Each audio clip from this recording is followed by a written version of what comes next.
bad one here. I'm here today to talk about a very controversial thing in Dead by Daylight, and that is toxicity, or what is deemed as toxic.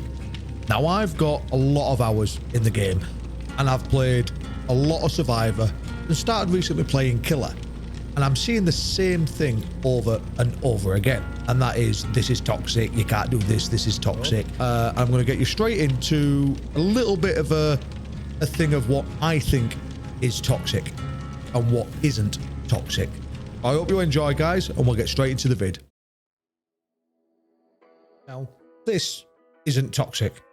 Yeah, people can find it annoying, but it's not toxic. I think this is a strategy. It is a strong survivor wanting your attention. That is it. Plain and simple. There's nothing toxic about what they are doing here.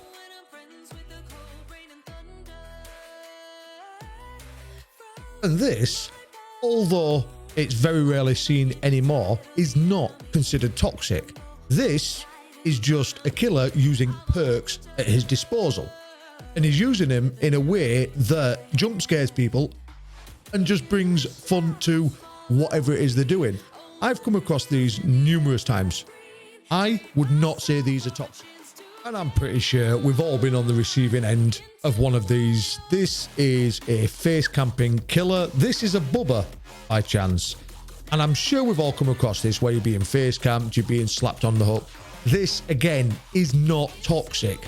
This is a killer playing a way he wants to play. And in the end of the day, we're all playing a game the way we want to. We can't dictate or control how other people play. And it's not toxic in the way that they play. But what's next, guys, is what is toxic. And it's a game I had off stream that I thought I'd bring to light.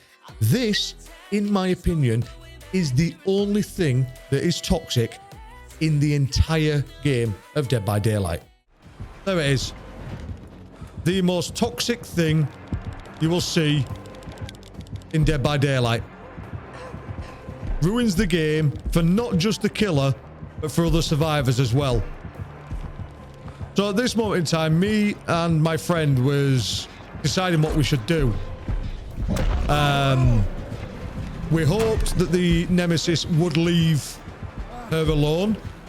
So we tried carry on playing as normal, ignoring the blatant hacker, as you can see. There's no hiding it anymore. One gen left. There was no reason for them to start doing this. And at this point, I'm recovering. She started healing me and made it so the Nemesis can't do anything. Now, at this point, me and my friend Visor, we are thinking we just want to give the Nemesis these kills. We're trying to get it so he's at least getting some enjoyment out of it and some points, because we knew at this point she can hold the game hostage. There's not much we can do, and now I don't DC.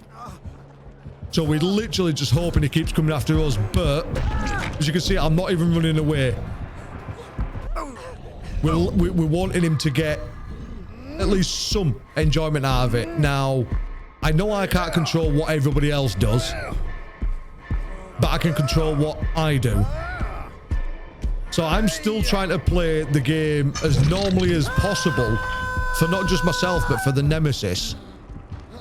Because this one hacker is now ruining the game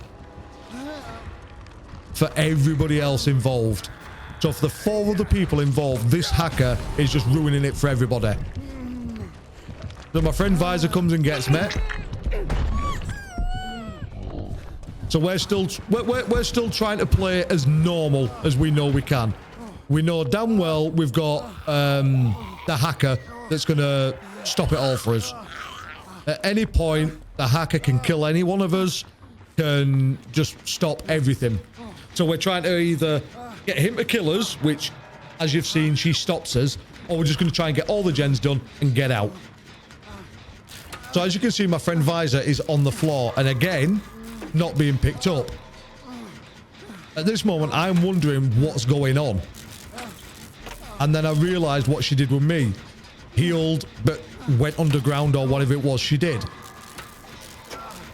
So at this point, me and a friend have decided that after the game's over, regardless, we're going to say GG to the killer and sorry for the hacker because there's not we could do about it.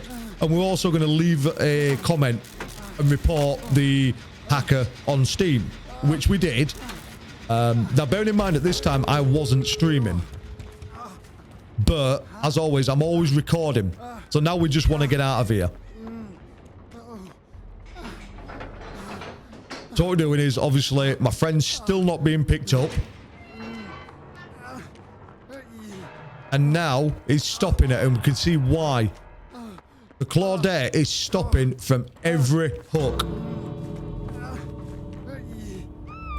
And at this point, my friend is literally being picked up, put down, picked up, put down, because there's nothing he can do. And I mean, it goes to show there with why they use hacks. They are that bad, they couldn't stop it. One thing we won't do is we will never enable a cheater. I don't cheat. I try my hardest in all the games I do. I have a laugh, a joke. So we've just left. But this is where the strange thing happens. So, I started streaming the following day. So we'd forgot all about this game that we'd just had. And then I get a chat message from somebody saying thanks for the comment in the profile. Instantly we knew it was the hacker we'd gone against the day previously while I wasn't streaming. This time he'd come into the stream to carry it on and try and justify himself. As you can see to the side, this are the chat messages that he sent in there. Now, I will never understand why people cheat or try and ruin things for other people. I know they're out there, but I try my best to have fun in what I do and also make it so it is, in a way, enjoyable for everybody else. I am competitive, I do try my best, but I also don't want to ruin it for other people. But that being said, that is what I believe is the most toxic thing, is the hackers and the endgame chat. I did have some things in endgame chat, but I've lost the file for it, so I can't show you what he said in endgame chat.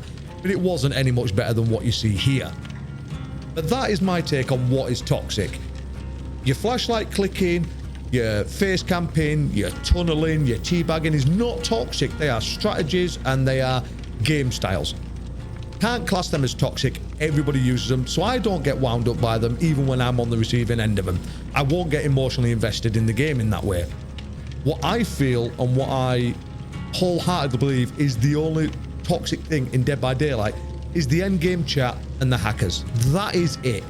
Everything else is part and parcel of the game, and I take it in my stride.